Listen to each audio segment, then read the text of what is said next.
دیوبندیت کو سمجھے.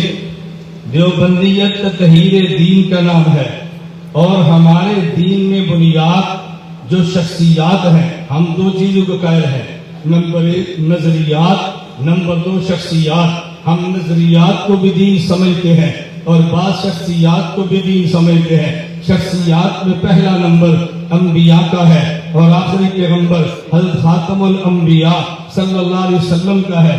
شخصیات میں دوسرا نمبر صحابہ کرام اہل بیت کا ہے. اس لیے ذہن بنا لیں ہمارا نبی کے بارے میں عقیدہ کیا ہے، ذہن بنا لیں ہمارا صحابی کے بارے میں عقیدہ کیا ہے. عقائد کو سمجھنے کے لیے نبی کی تعریف سمجھ لیں، عقائد کو سمجھنے کے لیے صحابی کی تعریف سمجھ لیں. کبھی الجھنیں پیدا نہیں آئیں گی. اگر کوئی آپ سے پوچھے نبی کسے کہتے ہیں، آپ کہہ رہے نبی اس کو کہتے ہیں جس کی تعریف میں 4 لفظ ہو. نمبر 1 نبی انسان ہوتا ہے، مبعوث عن الخطا ہوتا ہے، مبعوث من اللہ ہوتا ہے، معصوم عن الخطا ہوتا ہے، مفروض الاتباع ہوتا ہے. نبی کسے کہتے ہیں؟ 4 لفظ نشین فرما لیں. نبی کسے کہتے ہیں؟ نبی انسان ہوتا ہے، نبی مبعوث من اللہ ہوتا ہے، نبی معصوم عن الخطا ہوتا ہے، نبی مفروض الاتباع ہوتا ہے. صحابی کسے کہتے ہیں؟ نمبر 1 وہ مومن ہوتا ہے، نمبر 3 نبوت کی صحبت میں آتا ہے، نمبر 3 حالت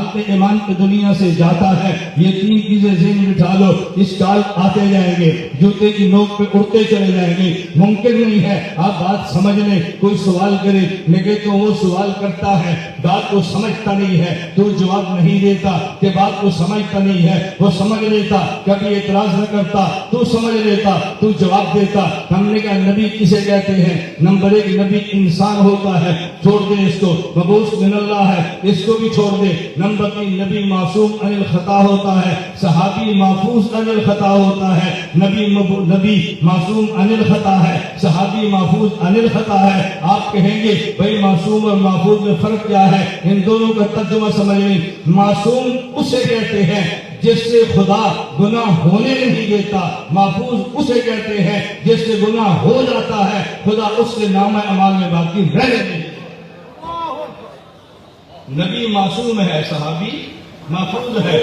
معصوم کا معنی اس سے اللہ گناہ ہونے نہیں دیتا، اور محفوظ کا معنی گناہ ہو جاتا ہے اللہ اس کے نامہ اعمال میں رہنے نہیں دیتا. اعتراض کس بات پر ہے؟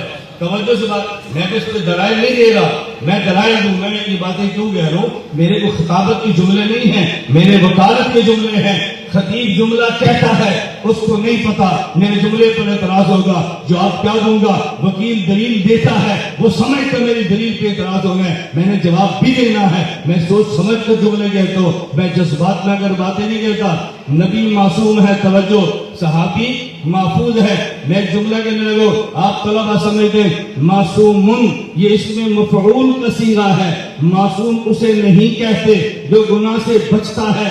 معصوم اسے نہیں کہتے جو گناہ سے بچتا ہے. معصوم اسے نہیں کہتے جو گناہ سے بچتا ہے. معصوم اسے کہتے ہیں جسے گناہ سے بچایا جاتا ہے. اس کی وجہ نبی مبعوث ہے تو نبی معصوم ہے. نبی وہ نہیں ہوتا جو اعلان نبوت کرتا ہے، نبی وہ ہوتا ہے جس سے اعلان نبوت کروایا جاتا ہے. نبی وہ نہیں ہوتا جو گناہ سے بچتا ہے، نبی وہ ہے کہ جس کو گناہوں سے بچایا جاتا ہے. اس لیے کہ اللہ نبی کے سر پہ تاج نبوت سجاتا ہے اور خدا نبی کو گناہوں سے بچاتا ہے. توجہ رکھنا. میں یہ بات کہوں گے تو اگر نبی اعلان نبوت خود کرے تو بات اور ہے، اعلان نبوت خدا کرائے تو بات اور ہے. نبی نمائندہ خدا ہوتا ہے. اگر نبی گناہ کر لے اعتراض نبی پہ نہیں ہوگا، اعتراض نبی پہ خدا پہ ہوگا.